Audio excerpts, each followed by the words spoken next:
here. Veltman helps it on for Sarmiento. Options left and right. Will he play Mitoma? And he will. Mitoma! 2-1 Albion! Mitoma again! Halo, selamat datang di channel Ruang Taktik Top 11. Di video kali ini, kita akan bahas formasi 3-5-2.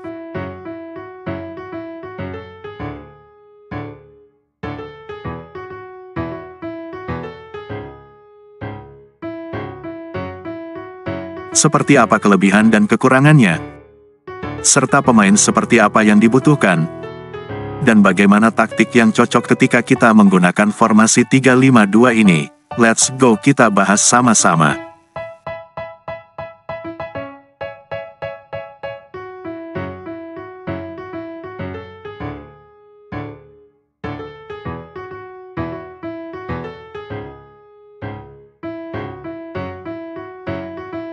Formasi yang menggunakan 3 back, 5 pemain tengah, dan 2 striker di game top 11 ini, adalah formasi yang mempunyai kelebaran paling maksimal dibanding formasi yang lain.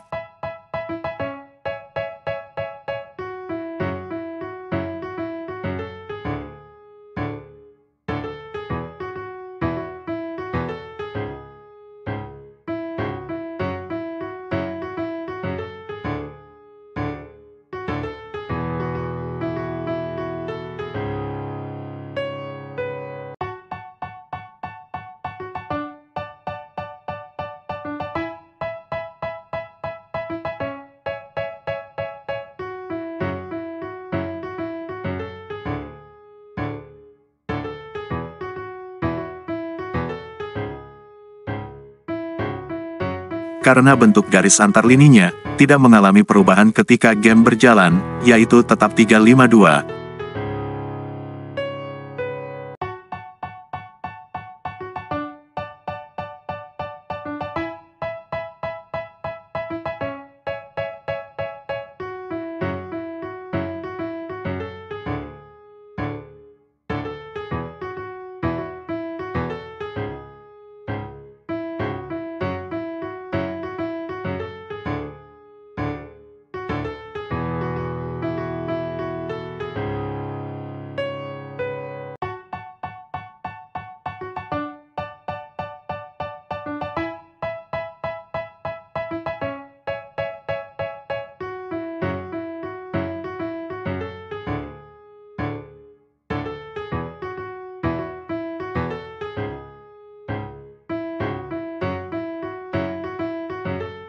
Beda halnya dengan formasi 3-6-1, atau lebih tepatnya 3 back, 6 pemain tengah dan 1 striker,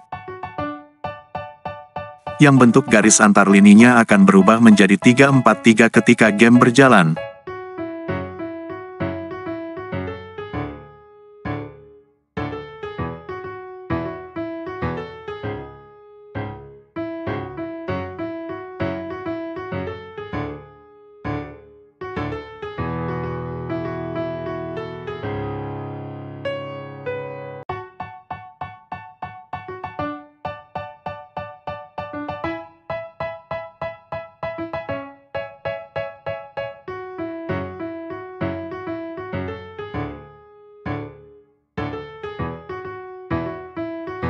Posisi pemain yang melebar di formasi 3-5-2 inilah yang menjadi kelebihan tersendiri, jika kita bisa memaksimalkan posisi pemain ini.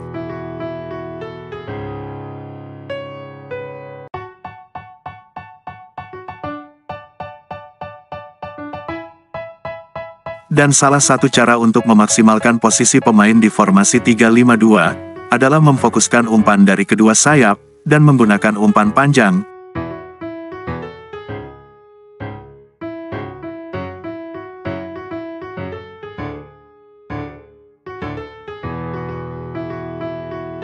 Dengan memfokuskan umpan dari sayap dan umpan panjang, pemain akan lebih sering melakukan switch play, atau memindah arah serangan, dari satu sisi lapangan ke sisi yang lain.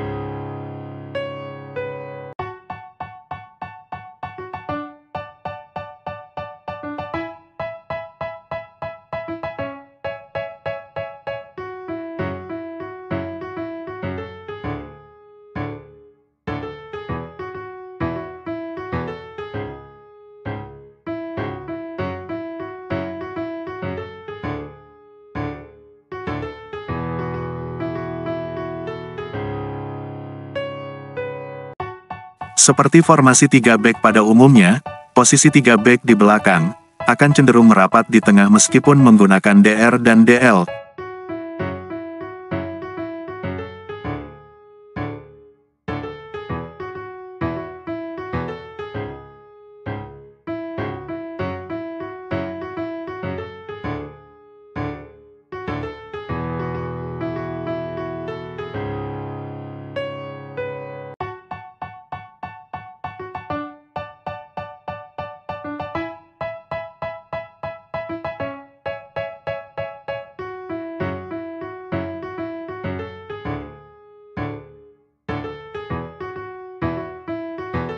Hal ini bisa menjadi celah yang bisa dimanfaatkan lawan. Ditambah lagi di formasi 3-5-2, hanya ada satu orang yang stay di posisi ini.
Beda halnya dengan formasi 3-6-1 atau 3-4-3, yang ada dua winger di setiap sisinya.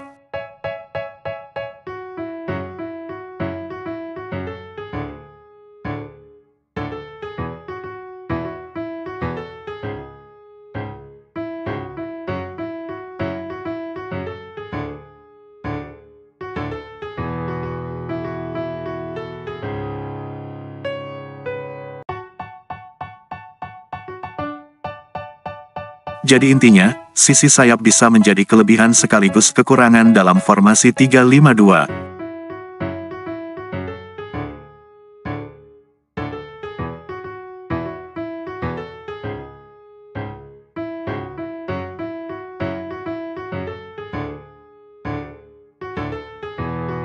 Untuk posisi kiper, saya lebih menyarankan untuk menggunakan kiper sweeper, karena formasi 3 back akan lebih cocok ketika kita bermain menyerang. Untuk posisi 3 back, saya lebih menyarankan untuk menggunakan DRDC dan DL, agar DR dan DL bisa sedikit membantu winger.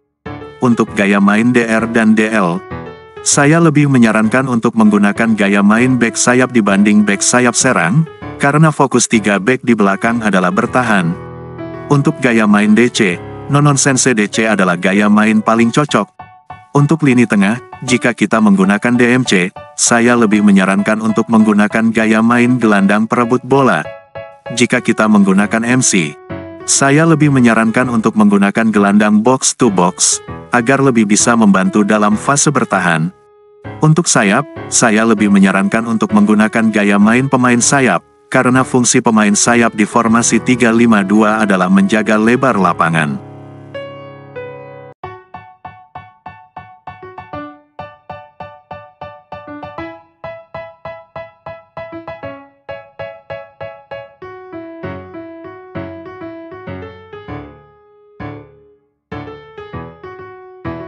Taktik menyerang yang kita gunakan adalah mental tim menyerang, fokus umpan bawah kedua sayap, gaya mengumpan panjang, dan serangan balik mati. Sedangkan untuk taktik bertahan, gaya tekanan tinggi, gaya tackle normal, gaya penjagaan jaga daerah tertentu, dan jebakan offside nyala.